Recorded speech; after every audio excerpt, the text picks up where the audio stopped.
Yo, what is going on, guys? So today I'm gonna show you how to fix any errors with Telegram restrictions, Telegram wallet restrictions. So the first thing you're gonna do is review Telegram policies. Make sure you comply with Telegram's terms and conditions, as well as relevant laws and regulations. So after that, you're gonna verify your identity.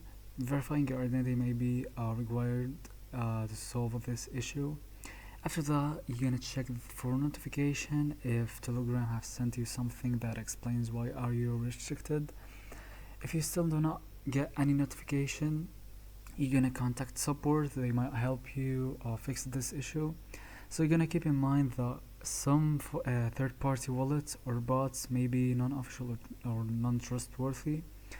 So this maybe make you restricted at some point. So make sure you are not following any non-trusted bot or wallet. So yeah, that is it basically.